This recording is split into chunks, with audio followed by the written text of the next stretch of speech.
अब ऐसा करके एक ही पन्ने के अंदर, एक ही अध्याय के अंदर आपने कितनी ढेर सारी आज्ञाएं देखी। इतनी बड़ी बाइबिल की हर पन्ने में 10-20 आज्ञाएं मिलेंगी, निर्देश। इसी को कहते हैं टीचिंग। टीचिंग वह उन्हें, यीशु ने बोला, वह उन्हें सिखाने लगा। He begin to teach. वह उन्हें उपदेश देने लगा। सिखाना, उपदेश देना, इन दोनों शब्दों को पढ़ने के बाद, उसके बाद के प्रोसेस को यदि आप देखेंगे तो आपको समझ में आएगा वे काम की ओर इशारा कर रहे हैं। और वह उन्हें पहाड़ी उपदेश देने लगा। और संपूर्ण पहाड़ी उपदेश में विश्वास का कोई काम नहीं है, काम का काम है। और काम ही होगा जो आज्ञा के अनुसार आपके व्यवहारिक जीवन में आपको पवित्र होने का अधिकार देता है। हमने बोला ईमानदारी से जागते रहना, तो जागते रहो। हमने बोला ये करो, तो उसको करना, यही पवित्रता है। तो पवित्र लोग सिद्ध किए जाएं। This is the mission. तो जो संख्यात्मक कलीसिया है जिसमें नंबर है, परंतु संख्यात्मक कलीसिया को योग्यात्मक कलीसिया में बदलना, एक दूसरा मिशन एजेंडा है।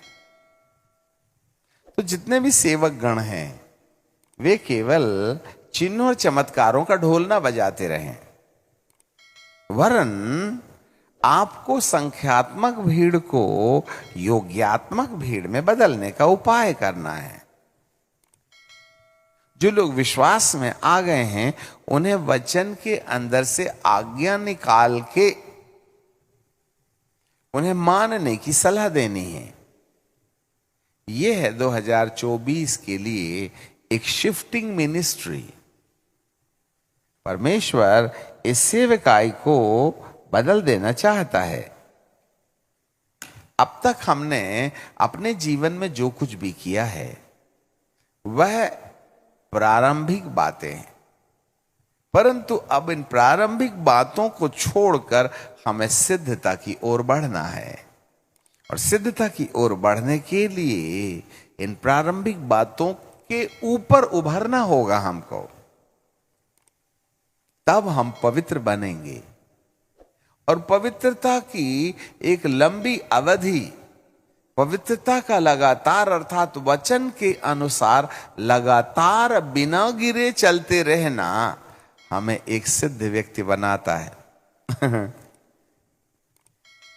पुराने नियम में शामुएल नाम का जो भविष्यवक्ता था और नए नियम में बाबा पौलुस प्रेरित, ये दो एक ऐसे व्यक्ति रहे हैं जिन्होंने जो अपने जीवन में प्रभु के साथ चलने की शुरुआत की ना, वे आखिरी तक कभी नहीं भटके न कभी गिरे। They are perfect. पुराने नियम का हीरो शामुएल बाबा और नए नियम का मेन हीरो पौलुस बाबा, जब से ना प्रभु में आए ये कभी गिरे नहीं। आप देखो हम कितने बार कौन कौन सी बातों में चूक करते हैं, हम कौन कौन सी बातों में चूक करते हैं। और जो चूक करता है वह सिद्ध नहीं बना, पवित्रता की श्रेणी में है। और जब तक हम पवित्रता की श्रेणी में नहीं आएंगे तो हमारी जो सेवा का काम है उस सेवा के काम के अंतर्गत हमें पवित्रता के वादान में लोगों को लेके आना है। Do the ministry for the holiness. Bible में विश्वास की कहानी, आगमन की कहानी, पुनरुत्थान की कहानी के साथ साथ तुम्हें एक व्यक्ति को सोना और चांदी और बहुमूल्य पत्थर के रद्दे किस रीति से रखना चाहिए, इस बात की कहानी को सामने लाना है। और यदि ये कहानी आपने नहीं अपनाई है तो सेवा का क्वांटिटी मेजर, क्वांटिटी तो हो गई है पर क्वालिटी में ले जाने वाली सेवा हमारी शुरू नहीं होगी। इसलिए हर एक सेवकों को अब कलीसिया को विश्वास ही विश्वास आने वाले प्रभु के बारे में ही अकेला नहीं, वरन उनको अपने जीवन में कौन कौन से काम करना चाहिए और कौन कौन से काम नहीं करना चाहिए, इस बात की सच्चाई को आधार बना करके सेवा करने वाले एक नई जागृति के अंश बन सकते हैं।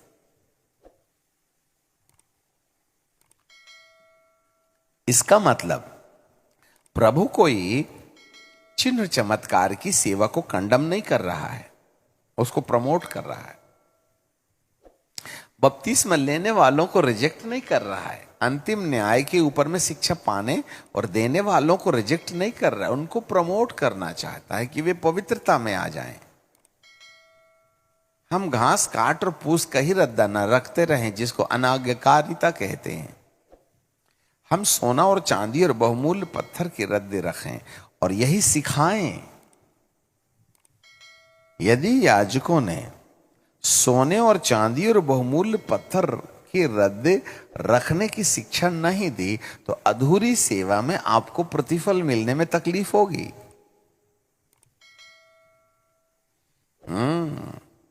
आपको प्रतिफल, हम अधूरा गॉस्पेल प्रीच करते हैं। बाबा पौलुस ने कहा, मैं पूरा पूरा सुसमाचार प्रचार करता हूं, the full gospel. Evangelistic gospel is not the full gospel.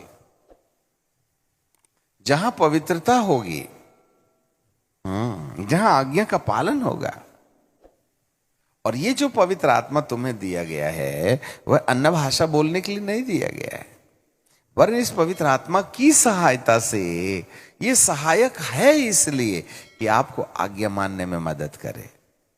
भूत निकालने में तो करेगा ही करेगा वो, परंतु उसका जो मुख्य काम है कि वह जो वचन में लिखा है उसको आपके जीवन में व्यवहारिक करने के लिए मदद करे। मुझे गुस्सा आता है, मैं गुस्से के ऊपर में अधिकार नहीं पा सकता। यदि मैं पवित्र आत्मा के चरणों में ठहर जाऊं और कहूं, प्रभु मुझे इस बात पर अधिकार देगा क्या, तो प्रभु कहते हैं, आया ही मैं इस बात के लिए हूं कि तुझे क्रोध के ऊपर अधिकार दे दूं, पर तूने मुझे परमिशन नहीं दिया, इसलिए क्रोधित है तू। पवित्र आत्मा का और कोई दूसरा मुख्य काम नहीं है, सिर्फ एक है कि बाइबल के अंदर जो भी आज्ञाएं लिखी गई हैं उनको, चाहे वे सकारात्मक हो या नकारात्मक हो, उनको मानने के लिए वो आपको कैपेसिटी देता है, शक्ति देता है, दया देता है, अधिकार देता है। इसलिए जितनी आज्ञाएं आप देखते हैं बाइबल के अंदर, उन सब को पवित्र आत्मा के सानिध्य रखते हुए एक एक विषय को, हे पिता परमेश्वर, मेरे मन के अंदर गंदी कल्पनाएं आती हैं, आप मेरी मदद करो। मैं नहीं चाहता हूं, फिर भी कुछ कल्पनाएं आती हैं, आप मेरे, हे प्रभु, मेरे मुंह से ना बार बार कटु वचन निकलते हैं, आप मेरी जीभ को लगाम लगाने के लिए पवित्र आत्मा अपने मेरे जीभ पर अपना अधिकार ले लो, जिससे कि मेरे मुंह से कभी भी वो ना निकले जो बाइबल कभी पसंद नहीं करती है। आपने ऐसा बोला ही नहीं, आपने पवित्र आत्मा को ड्यूटी ही नहीं दी, तो वो किस बेस में तुम्हारी मदद करेगा कि तुम्हारी आज्ञाओं का पालन में मेरा भी योगदान रहेगा।